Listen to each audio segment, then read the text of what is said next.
insect pollinated flower. Please don't get yourself confused. Whether they say features or they say characteristics, they are still referring to the same thing. So we have characteristics or features of wind pollinated flowers. By wind pollinated flowers, we mean those flowers that are being pollinated by wind. That's simply what we mean by wind pollinated flower. Then these flowers are usually not brightly colored. That's the petals of the flowers are not usually brightly colored, and they are scentless. That they don't have what? Scent.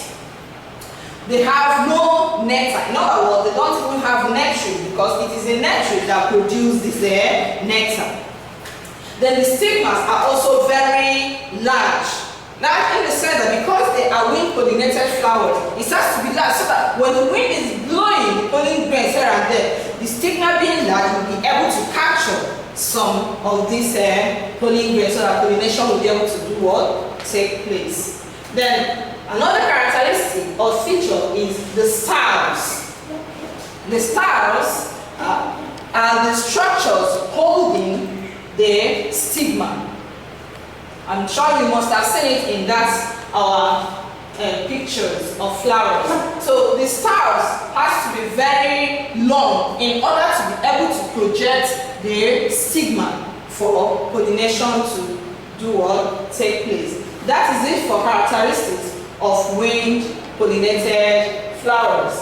And then we have examples of these wind pollinated flowers. Examples are maize, guinea grass, rice, millet, and the rest of them. Wind pollinated flowers are mainly cereals. Now we have characteristics of insect pollinated flowers. Just like we said that wind pollinated flowers are flowers that are being pollinated by wind. Insect pollinated flowers are flowers that are usually pollinated by insects. And why are they being pollinated by insects? It is because, one, their flowers are very conspicuous. As in, they are conspicuous because they have bright colors, beautiful colors. So these colors attract the presence of these insects. Then secondly, the flowers are scented. You know, these insects, they perceive the smell and they will be attracted to the flower, and in order to take the nectar from the flower, they bring about pollination. So the flowers are usually scented.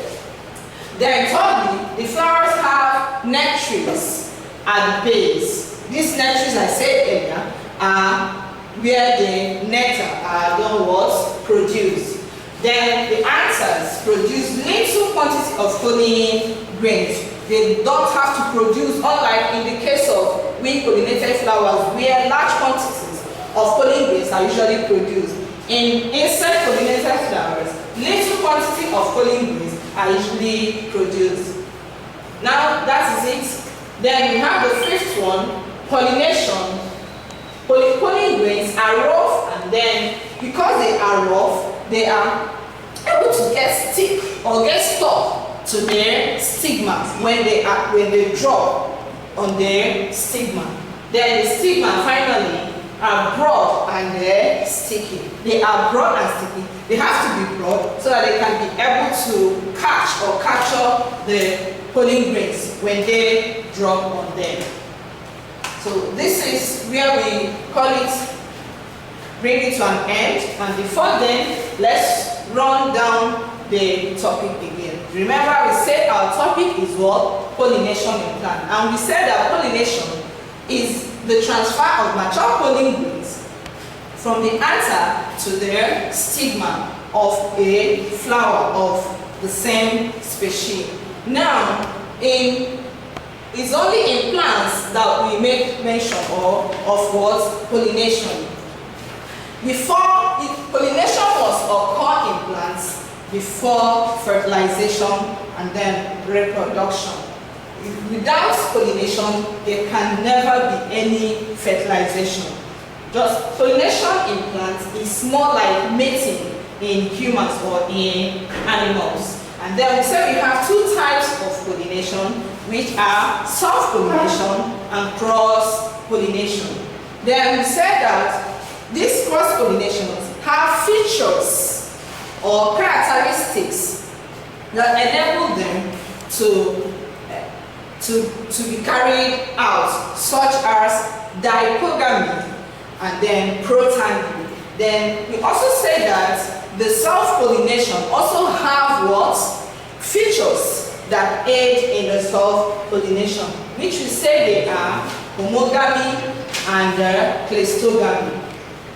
We also said that there are characteristics or features of the, we also mentioned the agents of what? Pollination, which we said insects is among them, animals is among them, wind and also water.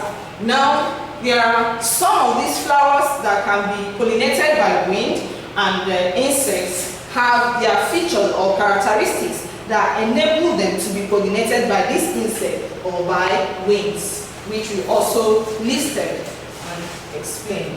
Thank you.